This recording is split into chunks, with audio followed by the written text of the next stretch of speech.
Find out करिए जहाँ से यूपीएससी क्वेश्चन पूछ रही है, जैसे बुद्धिज्म हुआ, जैनिज्म हुआ, Bhakti movement, Sufi movement, Gupta empire and Indus valley civilisation. Answer writing में ये है कि मेरी स्पीड नेचुरली फास्ट है, तो मैंने ऐसा टेस्ट सीरीज ज्वाइन नहीं करी थी। टेक्स्ट रखिए कि इंडियन केस के अंदर कम्युनलिज्म का मतलब क्या है। Mostly communalism can be from any community, be it ethnicity, religion based और कास्ट कुछ, बट इंडियन कॉन्टेक्स्ट में रिलीजियस आइडेंटिटी पे होती है। सपोज करिए ऐसे किसी का बिगड़ गया तो लाइक उनका हो जाएगा कि मेरा तो गया, मेंस डूब गया, अब मैं नहीं दूंगा, तो no you should not do this.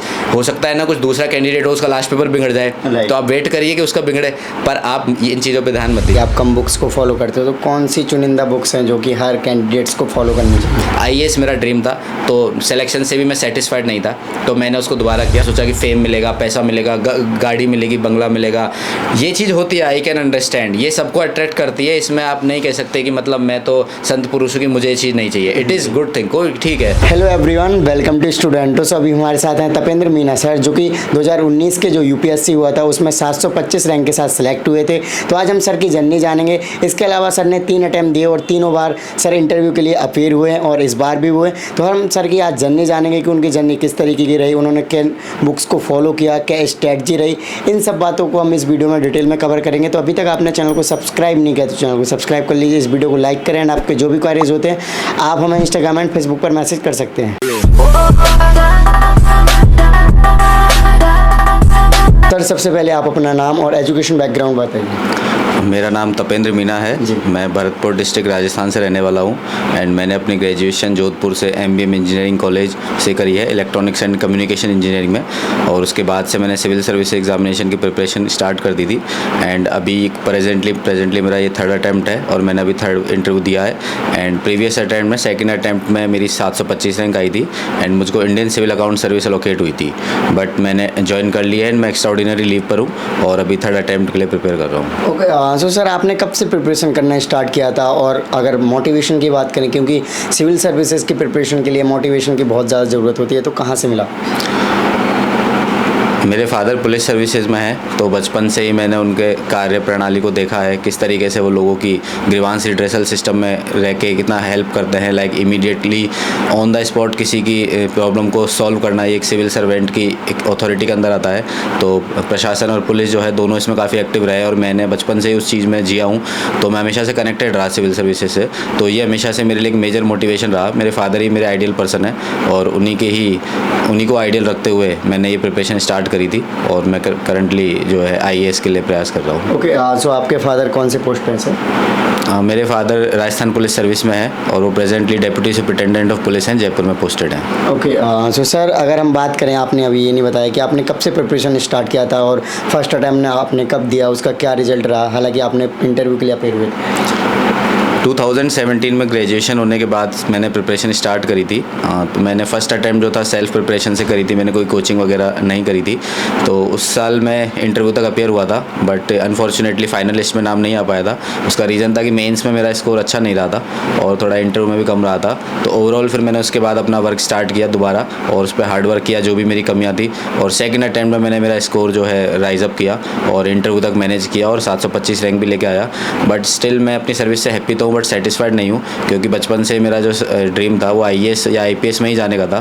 तो 3rd अटैम्प्ट में मैंने और मेहनत करी है और दोबारा इंटरव्यू दे दिया है। होपफुली इस बार मेरे को आईएएस मिल ही जाएगा। ओके, सो सर आपने जैसे कि बताया, आपने जो फर्स्ट अटैम्प्ट दिया था वो सेल्फ प्रिपरेशन से किया था, फिर आप दिल्ली कब आए सर, और क्या आवश्यकता पड़ी कि आपको दिल्ली आना पड़ा, क्योंकि आप ऑलरेडी इंटरव्यू के लिए अपेयर हो चुके?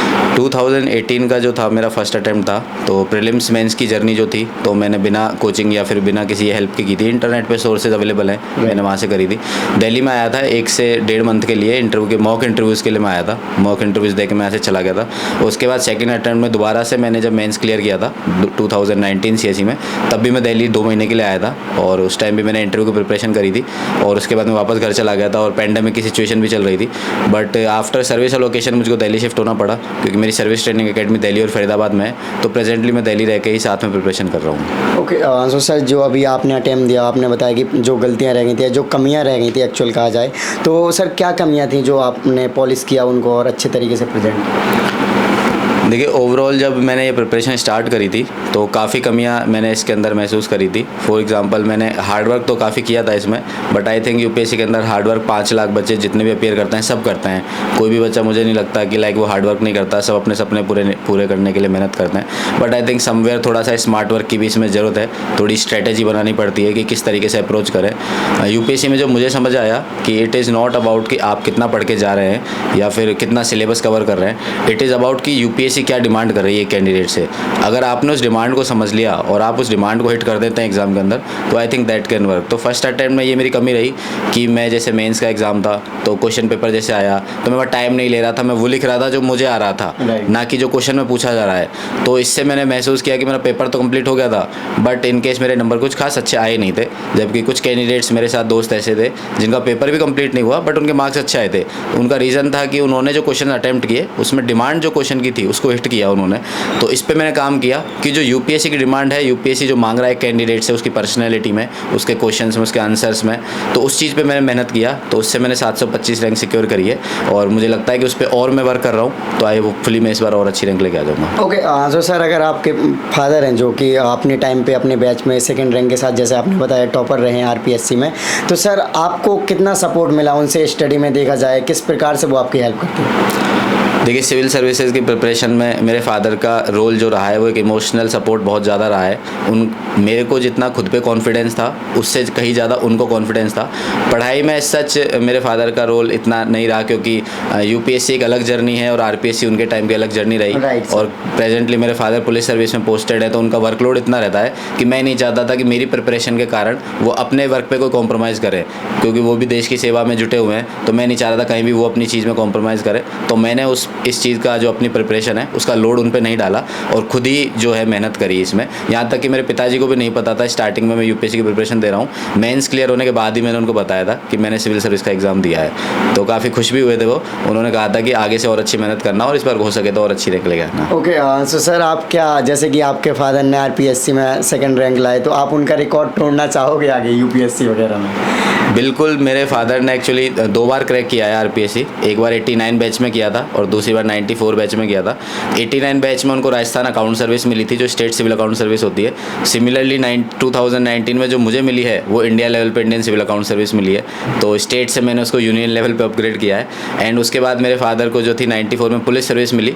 होपफुली मैं भी शायद उसको इंडिया लेवल पे अपग्रेड करके आईपीएस या आईएएस में अपग्रेड कर दूँगा। ओके, सो सर जैसे कि आपने बताया आपने सेल्फ प्रिपरेशन की थी, तो सर अपने आप से आपने कैसे जो रिसोर्सेज हो गया या फिर जैसे आपने बताया गूगल, यूट्यूब और भी जो मटेरियल वगैरह कैसे कलेक्ट करना स्टार्ट किया सर? देखिए सबसे पहले इस एग्ज़ाम के अंदर जो है वो ये समझना होगा कि ये एग्ज़ाम का पैटर्न क्या है। जैसे प्रीलिम्स, मेंस, इंटरव्यू 3 स्टेजेस होती हैं। देन आपको सिलेबस जानना होता है। सिलेबस वगैरह सब अवेलेबल है यूपीएससी की वेबसाइट पे भी अवेलेबल है। देन कम्स की यूपीएससी की डिमांड क्या है, उसको समझने के लिए आपको उसके पेपर्स वगैरह देखने पड़ेंगे। तो जब आप कहते हैं कि मटेरियल कहाँ से मिला कहाँ से नहीं मिला, तो उसमें मेरे को लगता है इंटरनेट पर सारी चीज़ें फ्री में अवेलेबल है। तो आपको किसी भी कोचिंग के लिए सच जाने की ज़रूरत नहीं है। तो student coming from various background, चाहे वो पुअर फाइनेंशियल बैकग्राउंड से हो, सोशो इकोनॉमिक बैकग्राउंड उसका अच्छा नहीं हो, मुझे लगता है वो चीज़ कम मैटर करेगी। जो मैटर मोर करती है यूपीएससी की प्रिपरेशन में वो है डेडिकेशन और सेल्फ इंस्पिरेशन आपका कहाँ से आ रहा है, कि आप कब तक डटे रहोगे, जुटे रहोगे। कई बार आप मॉकडाउन हो गए इस एग्ज़ाम में, आपको रैंक नहीं मिलेगी, आप प्रीलिम्स पास नहीं कर पाओगे, मेंस पास नहीं कर पाओगे, हर स्टेज पे आपके पास चैलेंजेस होंगे। बट मुझे लगता है कि अगर आप मोटिवेटेड हैं अंदर से, अगर आपके अंदर वो एटर्नल फायर है, तो फिर आप इसके लिए जा सकते हैं। और रही बात मटेरियल की, इंटरनेट पे सारा अवेलेबल है। तो मैंने इंटरनेट के थ्रू ही सारा जो था कलेक्ट किया और एग्ज़ाम के पैटर्न को समझा। कुछ टॉपर्स के ब्लॉग्स पढ़े, वहाँ से भी मेरे को थोड़ी बहुत हेल्प मिली। तो होपफुली अब मैं जब क्रैक कर दूंगा और आगे टॉपर बन के, तो मैं भी इसमें डाल दूंगा ब्लॉग्स वगैरह। ओके, सो सर अगर हम बात करें, आप जैसे कि बताया अभी आपने स्टडी की, सेल्फ प्रिपरेशन की, तो सर क्या कोचिंग वगैरह नहीं लिया आपने? देखिए मैंने इसमें कई पार्ट्स हैं सिविल सर्विस की प्रिपरेशन में। एक होता है जनरल स्टडीज़, एक होता है ऑप्शनल। तो मेरा ऑप्शनल सोशियोलॉजी रहा था। तो इनिशियली मैंने जनरल स्टडीज़ के लिए मैंने कोई कोचिंग नहीं करी थी एंड ऑप्शनल के लिए मैंने ट्राई किया था कि मतलब मैं सेल्फ प्रिपेयर करूं। बट आफ्टर मतलब काफ़ी स्ट्रगल्स थोड़ा मैंने फेस किया कि उसको कवर अप करना काफ़ी डिफ़िकल्ट था, बिकॉज मेरा जो बैकग्राउंड था ग्रेजुएशन का वो इलेक्ट्रॉनिक्स एंड कम्युनिकेशन था। तो coming from technical background, humanities background को टैकल करना थोड़ा एक चैलेंजिंग टास्क होता है। तो उस टाइम पर मेरे को थोड़ा थोड़ा, अब मैंने फादर को बताया नहीं था उस टाइम कि मैं प्रिपरेशन कर रहा हूँ, तो फाइनेंशियल इशू थोड़ा मेरे को इनडायरेक्टली था। बोल देता तो वो दे देते पैसे, ऐसी बात नहीं है, बट मैंने उनको बताया नहीं। तो मैंने समहाउ, मेरे कुछ सीनियर फ्रेंड्स थे जो हमारे कॉलेज से ही इस आरपीएससी की प्रिपरेशन कर रहे थे, तो उस टाइम जो था राजस्थान का जो एडमिनिस्ट्रेटिव एग्जाम होता है उसमें भी सोशियोलॉजी ऑप्शन हुआ करता था, अभी तो उन्होंने बंद कर दिया है। तो मैंने उन सीनियरों से थोड़ी बहुत हेल्प ली थी और वहाँ से सोशियोलॉजी के सिलेबस को कवर अप करता हुआ चला था। तो इस तरीके से मैंने अपना सोशियोलॉजी में थोड़ा हेल्प वहाँ से लिया था। एज सच मैंने कॉमर्शियल कोचिंग्स का सपोर्ट नहीं लिया। ओके, सो गाइस आप देख सकते हो कि सर ने कोई भी कोचिंग्स का यूज़ नहीं किया अपनी स्टडी को कंटिन्यू करने के लिए। चाहते तो सर इजीली कोचिंग ले सकते थे। तो सर अगर हम बात करें, आपने 3 बार प्रीलिम्स और 3 बार इंटरव्यू के लिए अपीयर हुए, तो कहीं ना कहीं सर आपकी प्रीलिम्स क्लियर करने की टेक्निक अच्छी रही होगी। तो सर प्रीलिम्स के लिए आप खास तौर पर क्या करते हो?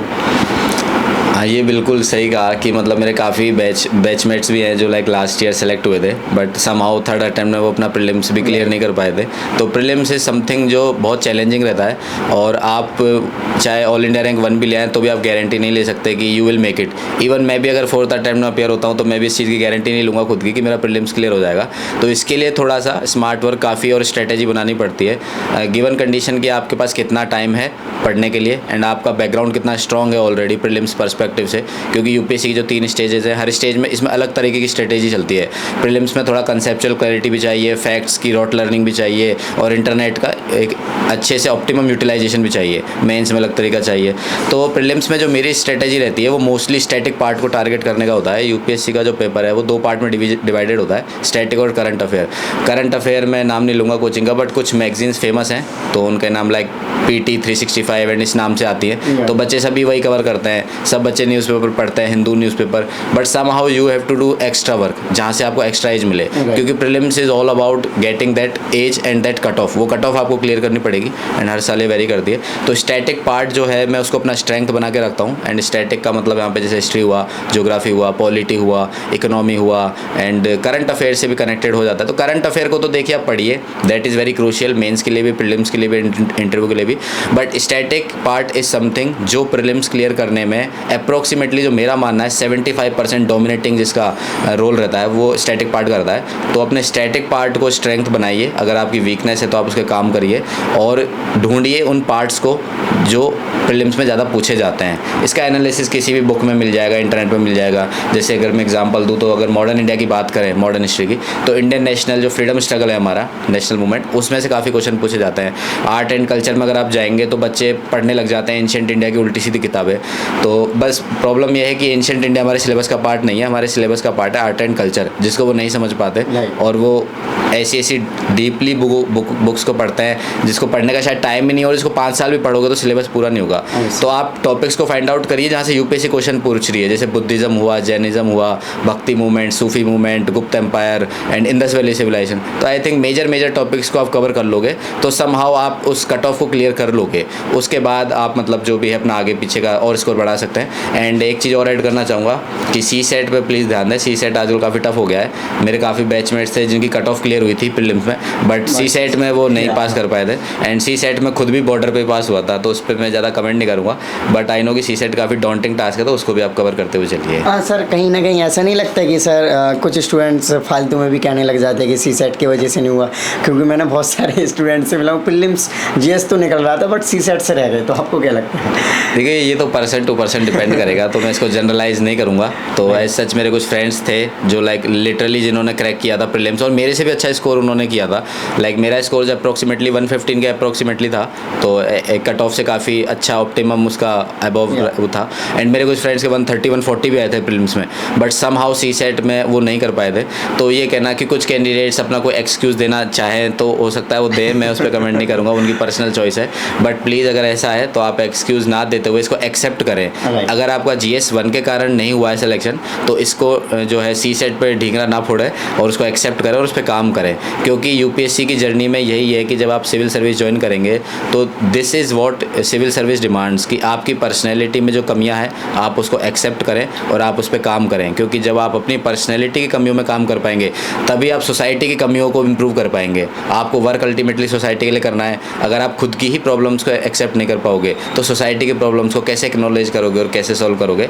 तो दिस इज़ लाइक ये पूरी जो जर्नी है यूपीएससी की, अपार्ट फ्रॉम नॉलेज, ये एक पर्सनैलिटी के ऊपर भी काफ़ी डिपेंड करेगा। तो मुझे लगता है कि इन चीज़ों को नहीं रखते हुए आप अपनी कमी को एक्सेप्ट करें, उस पर काम करें, सेल्फ इंट्रोस्पेक्शन करें। एंड अगर आपने अपनी कमी पर काम किया तो इन एनी वे आज नहीं तो कल आप निकल ही जाओगे। तो एक लाइन है जो मैं बोलता हूँ कि success can be delayed but not denied. थोड़ा देर लगेगी पर अंधेर नहीं है, तो वो रहेगा। ओके, आगे बढ़ने से पहले मैं आपको एक नॉलेज ऐप के बारे में बताना चाहता हूं जो कि सिलेक्टेड ऑफिसर्स एंड आईटीएंस के द्वारा तैयार किया गया है। इसमें यूपीएससी के हर सब्जेक्ट की एंड साथ में प्रीवियस ईयर के क्वेश्चंस पेपर के सॉल्यूशंस फ्लैश कार्ड के रूप में दिए गए हैं, जिसको आप इजीली रिवाइज कर सकते हो। इस ऐप का लिंक वीडियो के डिस्क्रिप्शन में जाकर डाउनलोड कर सकते हैं।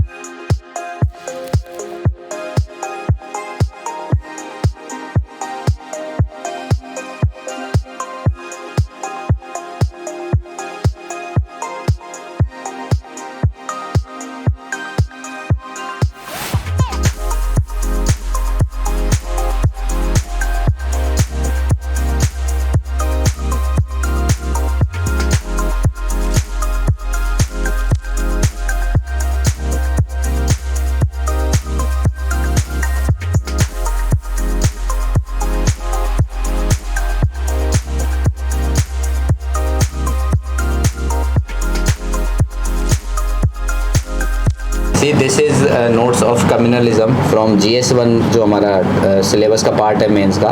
तो आप देख सकते हैं कि यहाँ पर मैंने डेफिनेशन से स्टार्ट किया है कि कम्युनलिज्म की एक बेसिक डेफिनेशन जो आप इंट्रोडक्शन के लिए रखते हैं कि it is a ideology and etcetera जो भी है, उसका एक आप कंटेक्स्ट रखिए कि इंडियन केस के अंदर कम्युनलिज्म का मतलब क्या है। Mostly communalism can be from any community, be it ethnicity, religion based और कास्ट कुछ, बट इंडियन कॉन्टेक्स्ट में रिलीजियस आइडेंटिटी पे होती है। उसके बाद आप इसके कॉजेज़ पे आइए, this comes into the main body part. Causes में आप देख सकते हैं कि कुछ अलग अलग रीजंस हो सकते हैं, जैसे पावर स्ट्रगल हो सकता है, रिलेटिव डेप्रिवेशन हो सकता है, कल्चरल डेप्रिवेशन हो सकता है मेजॉरिटी। तो ये जो मैंने कलरफुल किया हुआ है एक्चुअली की हाईलाइट्स हैं, तो these are in the one point. आप इसको एक्सप्लोर कर सकते हैं फर्दर। पावर स्ट्रगल यूपीएससी ने मेंस पे यहाँ से डायरेक्ट क्वेश्चन पूछा था कि power struggle and relative deprivation कैसे कॉज है, तो आपको उसको फर्दर एक्सप्लेन करना पड़ेगा। तो ये नोट्स उसके अकॉर्डिंग है। देन आप कम से इसकी 3 स्टेजेस होती हैं, उनकी डिस्टिंक्ट स्टेजेस होती हैं। आप इसका इम्पैक्ट जैसा है, इम्पैक्ट इसके अंदर आएगा, इकोनॉमिक, साइकोलॉजिकल, पॉलिटिकल, सोशल, ये सारे इसके अंदर मेन बॉडी में आ जाएंगे।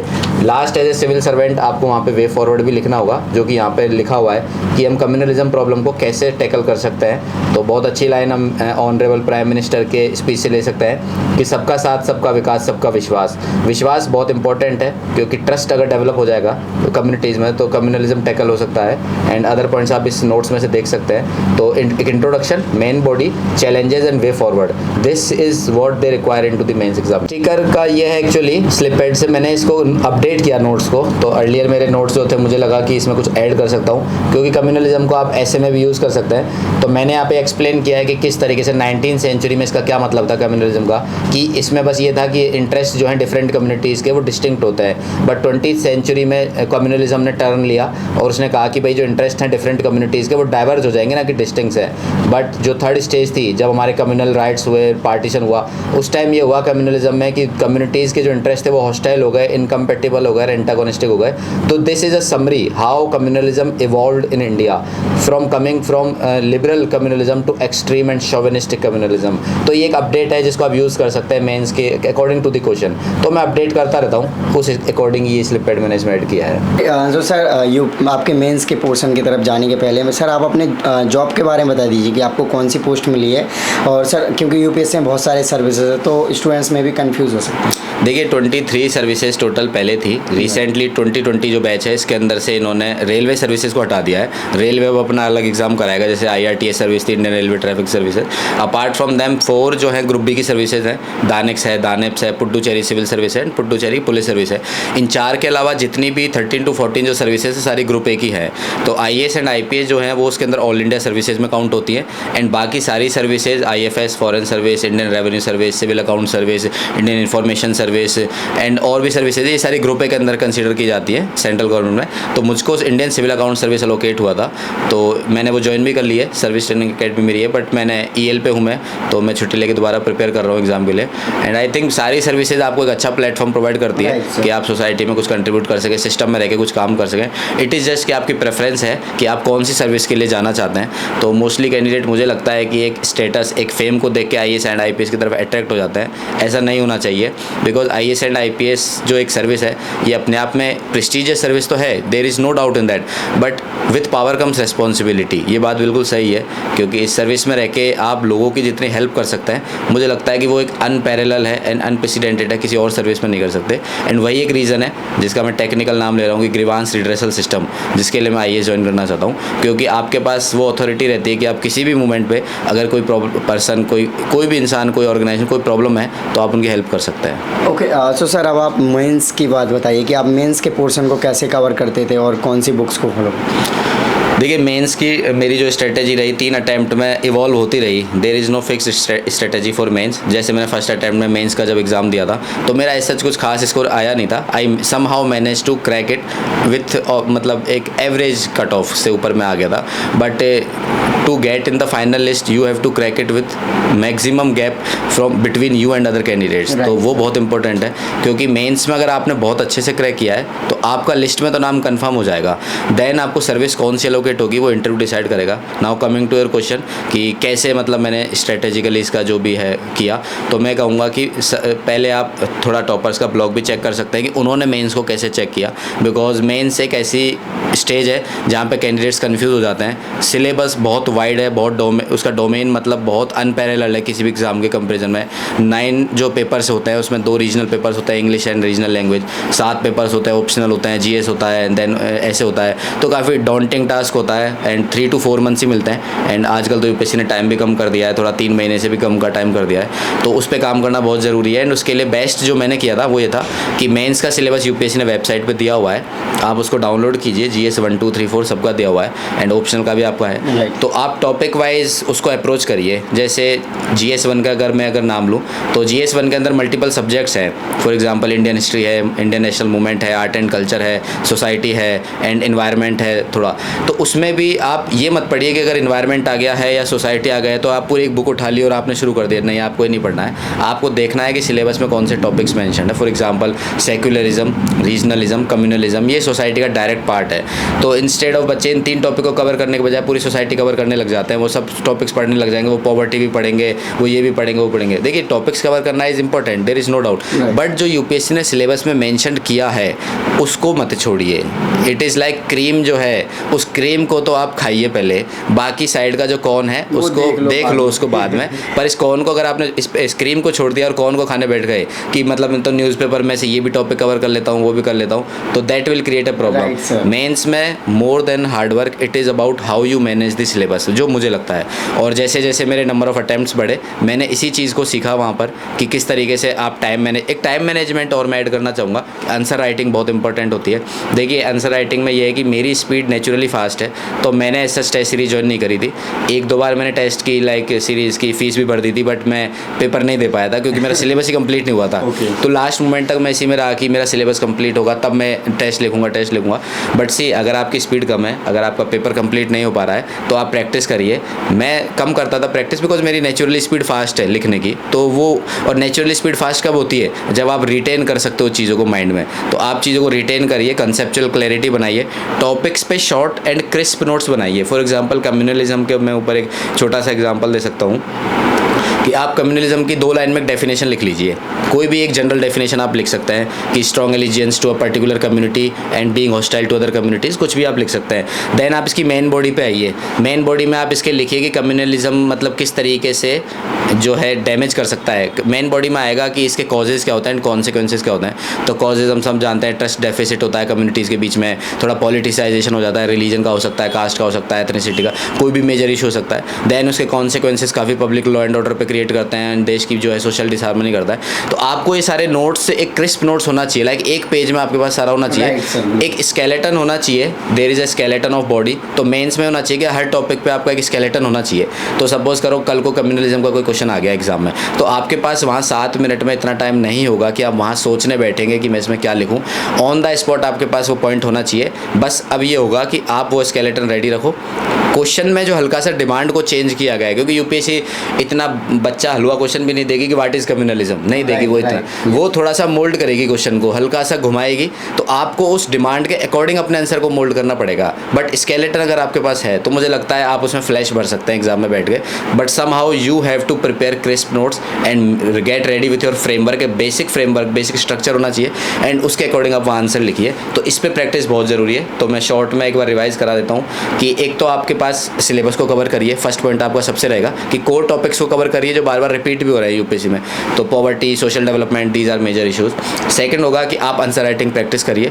थर्ड रहेगा कि आप शॉर्ट एंड क्रिस्प नोट्स बनाइए ताकि आप लास्ट मोमेंट पे रिवीजन कर सके। एंड फोर्थ है कि आप अपना कॉन्फिडेंस मेंटेन रखिए। यूपीएससी एग्जाम जो है आपको एलिमिनेट करने के लिए नहीं है। यूपीएससी का एग्जाम होता है कि वो आपको सेलेक्ट करना चाहते हैं। हम वहाँ पे डर जाते हैं कि नहीं नहीं यार हम बाहर हो जाएंगे, हम बाहर हो जाएंगे। No, they are trying to select you, they are not trying to eliminate you. You have to prove your personality, you have to prove to them कि I am competent to become a civil servant. तो आप prove करिए। वो कैसे prove करेंगे? आप prelims की तैयारी करिए, आप मेंस को अच्छे से लिखिए और इंटरव्यू की प्रिपरेशन करिए। समहाउ कॉन्फिडेंस को मेंटेन रखिए लास्ट मोमेंट तक। पेपर के जो 9 पेपर्स होते हैं मेंस के अंदर, 9th पेपर तक आपको अपना कॉन्फिडेंस लूज़ नहीं करना है और अपनी जो ज़ील है, जो एंथुसियाज्म है, वो लूज़ नहीं करनी है। कई बार कैंडिडेट्स पहले एग्जाम को थोड़ा ख़राब कर देते हैं। सपोज करिए ऐसे किसी का बिगड़ गया तो लाइक उनका हो जाएगा कि मेरा तो गया, मेंस डूब गया, अब मैं नहीं दूंगा। तो no, you should not do this.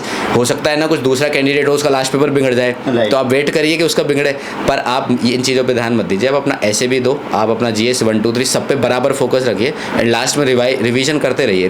Revision is very important. And उसके अलावा आप फैक्ट्स जो है वो आंसर में ऐड कर सकते हैं। कोई सोशल रिपोर्ट हुई, कोई इंडेक्स हुआ, इन सब चीज़ों को आप करंट अफेयर के डेटा के साथ मिक्स करके डाल सकते हैं, जिससे आपका आंसर एनरिच हो सकता है। तो मैंने एनरिचमेंट पर काफ़ी काम किया था 3rd अटेम्प्ट में, तो फुली मुझे लगता है शायद मेंस का स्कोर जंप कर जाएगा। ओके, तो सर ने जो अभी क्रीम और कोन की बात बताई थी, तो इस पर मैं एक अलग से वीडियो बनाऊंगा कि कौन से पोर्शन को आपको कौन सी किताब से पढ़ना है और कौन से पोर्शन को छोड़ना है। नॉर्मली टॉपर्स ये नहीं बताते कि क्या आपको पढ़ना है एक्चुअल में। तो ये सर के साथ में अगर सर फ्री होंगे जब अलग से वीडियो बनाएंगे। तो सर अगर हम बात करें, आप इंटरव्यू के लिए किस प्रकार से आपने तैयारी की और आपने पिछले 2 इंटरव्यू दिए, तो कहीं ना कहीं इस बार और कुछ अच्छा करने की कोशिश किया होगा? बिल्कुल, देखिए एक्चुअली 3rd स्टेज का नाम इंटरव्यू तो है ही नहीं। 3rd स्टेज का नाम है पर्सनैलिटी टेस्ट, PT कहते हैं इसको। तो इट इज़ और वहाँ पर यूपीएससी ने बड़ी अच्छी चीज़ की हुई है कि उस PT का भी सिलेबस है, पर्सनैलिटी टेस्ट का भी सिलेबस है। उन्होंने वहाँ क्लियरली लिखा हुआ है कि it is not a test of your knowledge, it is just a test of your personality and general awareness जो आपके अराउंड हो रहा है वर्ल्ड में। तो देखिए प्रीलिम्स मेंस में जो सिलेबस है वो है जनरल स्टडीज़, GS उसको कहते हैं, वो स्टैटिक पार्ट रहता है। PT के अंदर it is about general awareness कि आपके अराउंड वर्ल्ड में जो चीज़ें हो रही हैं, इकोनॉमी में जो चीज़ें हो रही हैं, टेक्नोलॉजिकल डोमेन में जो चीज़ें हो रही हैं, जैसे अफगानिस्तान में रिसेंटली अभी इंटरनेशनल रिलेशन में काफ़ी तालिबान का टेक ओवर हुआ है। तो इन सब चीज़ों पे आपकी एक पकड़ होनी चाहिए, आपकी एक ग्रेस्प होनी चाहिए उन सब चीज़ों पे। तो personality development is all about कि आप कितना इन डेप्थ एनालिसिस कर रहे हैं चीज़ों का। ऐसा नहीं है कि मैंने एक मैगजीन उठाई और मैंने अफगानिस्तान का इशू रट लिया। देखो मैं एक अपना क्वेश्चन शेयर करता हूँ आपसे। तो अफगानिस्तान जो मेरे से PT में पूछा गया था, इंटरव्यू में पूछा गया था, अभी 17 अगस्त को मेरा इंटरव्यू था। तो मेरा RN चौबे सर का पैनल था। तो उन्होंने पहले मेरे से पूछा कि भाई, पहले उन्होंने फैक्चुअल क्वेश्चन पूछ लिए मेरे से कि is India signatory to UN refugee convention. तो मैंने कहा नो सर नहीं है, जो कि हम नहीं है। फिर उन्होंने बोला कि is there any national policy on refugee, तो मैंने कहा सर नहीं है। तो उन्होंने देखा कि फैक्चुअल नॉलेज इसकी कंप्लीट है, but now they want to test your personality. तो उन्होंने कहा कि देखो हम कन्वेंशन पे भी साइन नहीं किया, हमारी कोई नेशनल पॉलिसी भी नहीं है, अब now take 30 seconds and I am making you secretary to the ministry of home affairs. उन्होंने मेरे को गृह सचिव बनाया, होम सेक्रेटरी बनाया और कहा 30 सेकंड लीजिए और अब एक नेशनल पॉलिसी ऑन रिफ्यूजीज़ बनाइए मेरे लिए अभी की अभी, और मैं आपको 30 सेकंड दे रहा हूँ और कोई भी 5 की कैरेक्टरिस्टिक उसके बताइए। तो देखिए ऐसा है कि अगर आप जनरल स्टडीज़ पे बहुत ज़्यादा फोकस कर रहे हैं या फिर आप रट रहे हैं चीज़ों को, तो मुझे लगता है ये क्वेश्चन हैंडल नहीं होगा जनरल स्टडीज़ से। ये कोई रटने का क्वेश्चन नहीं है कि आपको मैगजीन में मिल जाएगा कि हमारी पॉलिसी कैसे होनी चाहिए। It is about your awareness, it is about your in depth analysis कि आपकी कंसेप्चुअल क्लैरिटी कितनी है, अंडरस्टैंडिंग कितनी है, ग्राउंड लेवल पर आप कैसा सोच पा रहे हैं। आप क्या सोच पा रहे हैं कि अफगानिस्तान के अंदर तालिबान का टुक ओवर हुआ है, तो मोस्टली बच्चे पॉलिटिकल न्यूज़ पढ़ने लग जाते हैं, कह रहे यार अब तालिबान आ गया है, अब मतलब वहाँ ये हो जाएगा वो हो जाएगा। देखिए वो तो होगा, वो तो ट्रेन के अंदर जो जनरल डब्बे में कोचेज़ में जो बात होती है वो सभी करते हैं, बट बट यूपीएससी में जब भी तो वो आपको टेस्ट कर रहे हैं ताकि आपको फिल्टर आउट कर सके, तो they want something else from you कि प्रॉब्लम सब निकाल सकते हैं। अभी जैसे ये 15 तारीख को टेक ओवर हुआ था तालिबान का, तो सभी लोग कहने लग गए कि यार बहुत बुरा हुआ, बहुत बुरा हुआ, अब ये हो गया वो हो गया। तो देखिए प्रॉब्लम तो सबको पता है, from civil servant they want solution, क्योंकि this is something which differentiates between a civil servant and other candidates and other people.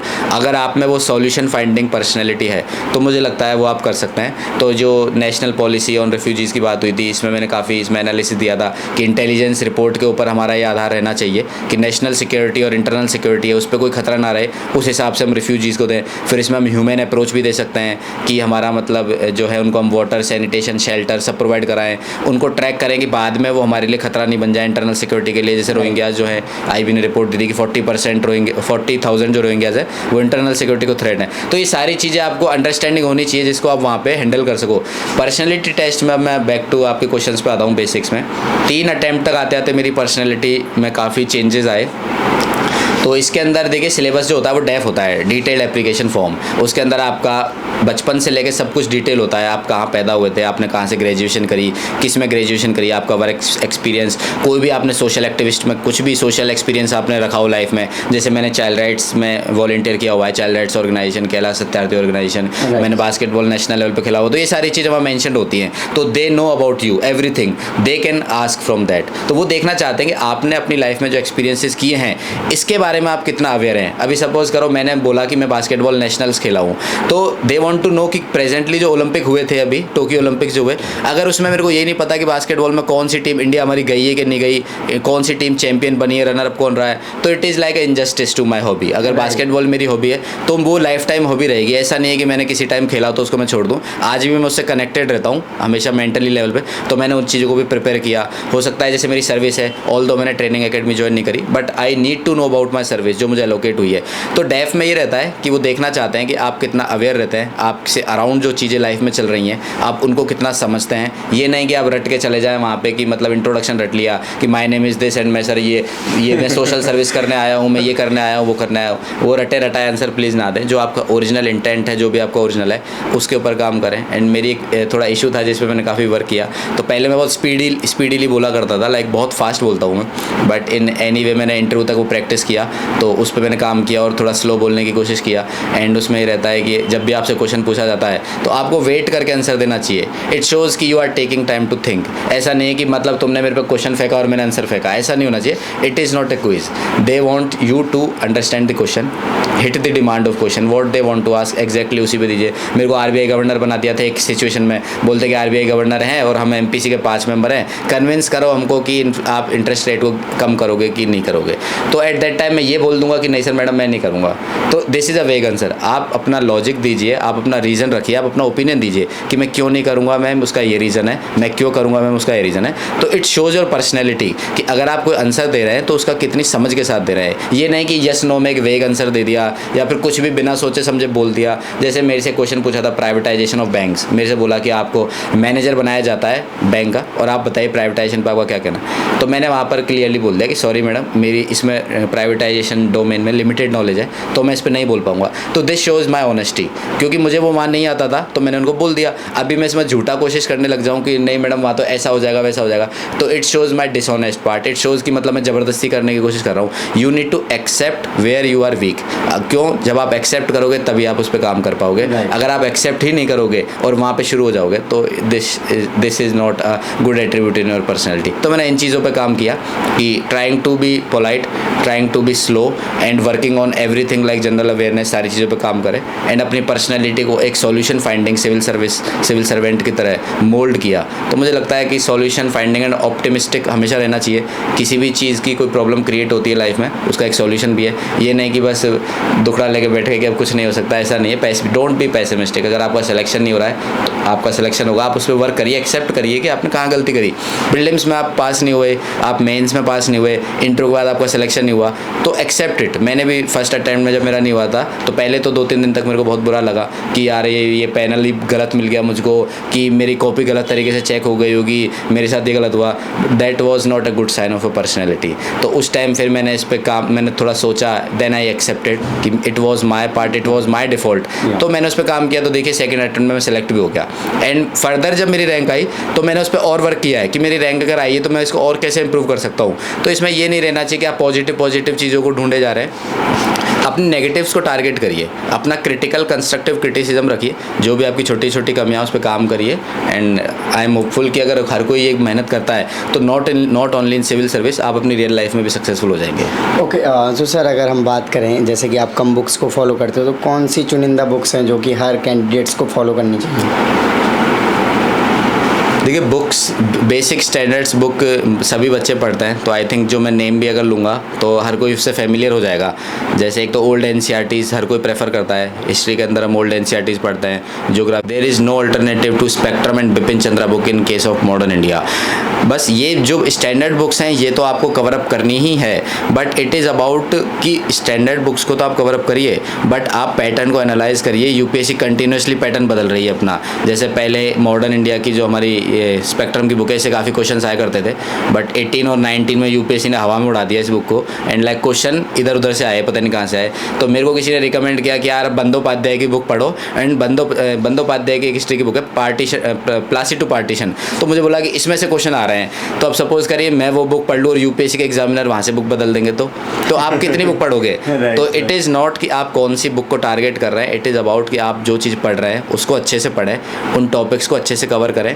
उस बुक में अगर कुछ रह रहा है तो उसको बाहर से कवर करें। आपको कैसे पता चलेगा कि उस बुक के अंदर कोई चीज़ रह रही है?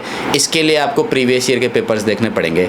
The best strategy in civil service examination is to analyse the pattern of UPSC. Although I agree कि there is no particular pattern, but still there is a pattern जो चेंज हो रहा है, और वो चेंज हो रहा है कि यूपीएससी अब फैक्चुअल से ज़्यादा थोड़ा कंसेप्चुअल क्लैरिटी पे टारगेट कर रही है। जैसे बुद्धिज्म के अंदर पहले थोड़े फैक्चुअल क्वेश्चंस आ जाया करते थे, महायान एंड हीनयान इनके, आजकल वो उसके अंदर और डिग इन कर रहे हैं। जैसे उन्होंने एक मैत्रेय बुद्धा का पूछा था, फ्यूचर बुद्धा, तो काफ़ी अंदर जाके उन्होंने वो क्वेश्चन को पिकअप किया था, because they wanted to know कि अगर बुद्ध का अवतार ये है तो नेक्स्ट अवतार कौन सा आएगा।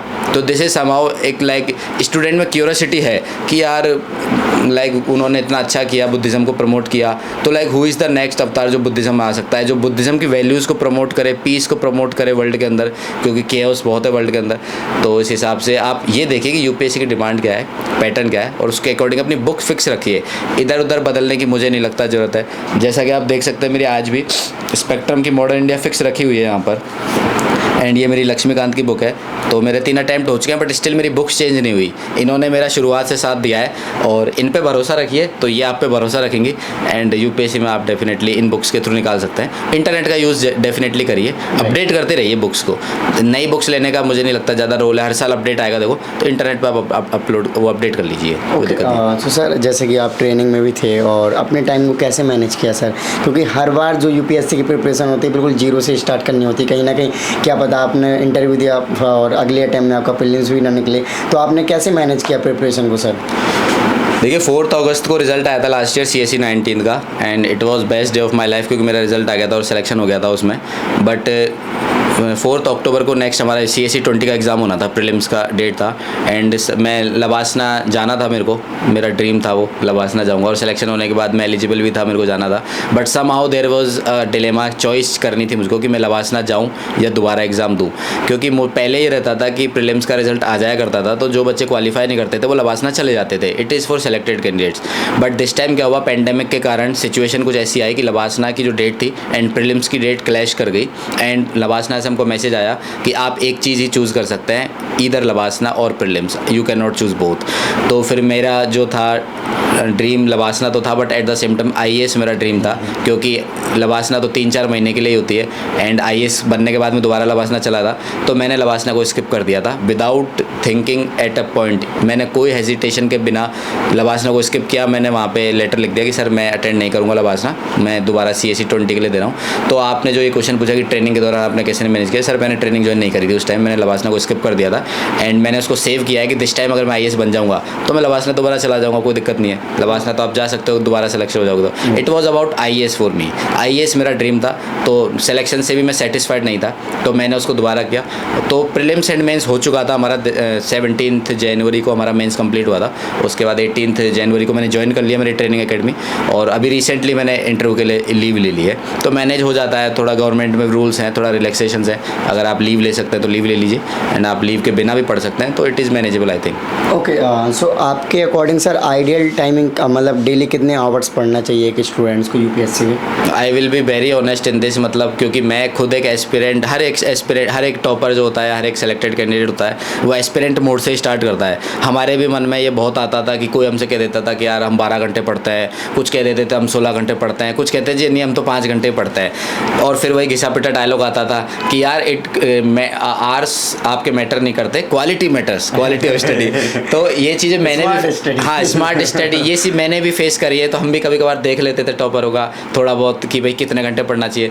बट देखिए मैंने जब मेरी प्रिपरेशन रखी तो मैंने आवर्स पे फोकस नहीं किया। और क्वालिटी का भी तो देखो, क्वालिटी समथिंग जो मेंशन करने की बात ही नहीं है, वो तो आपको मेंटेन करनी ही है अपनी स्टडी में। क्वालिटी मीन्स जो मैंने आपको बताया कि आपकी conceptual clarity, general awareness, in depth analysis, curiosity की चीज़ों को आप ढूंढें। जैसे अभी रिसेंटली जो है हमने किगाली एग्रीमेंट में साइन किया है, तो मैं आपको एक छोटा सा एग्जांपल दूंगा। तो आपको पता होना चाहिए कि मॉन्ट्रियल प्रोटोकॉल से किगाली अमेंडमेंट को जो हमने रेटिफाई किया है तो उसमें क्या चेंजेस हुआ। अब ये कैंडिडेट अगर रॉट लर्निंग कर रहा है तो वो रट लेगा कि किगाली एग्रीमेंट में हमने HFC को फेज आउट करने की बात कर दी, but there is a difference कि हम HFC को क्यों फेज आउट कर रहे हैं डिस्पाइट कि वो ओजोन को डिप्लीट नहीं करता है, because it has huge global warming potential. तो ये आप जब अंदर सर्च करोगे तब आपको पता चलेगा। Now comes to civil service जो पर्सनैलिटी है। अब ये तो हो गई प्रॉब्लम कि हमने फेज आउट कर दिया, आप इसका सॉल्यूशन भी तो देखिए कि अगर आप HFC को आप फेज आउट कर रहे हैं तो आगे कैसे बढ़ोगे, क्या करेगा इंडिया टेक्नोलॉजी में। तो मैंने फिर उसमें और सर्च किया, तो इट वॉज माई क्यूरियोसिटी कि मैंने और सर्च किया, तो मैंने पाया कि हम HFO को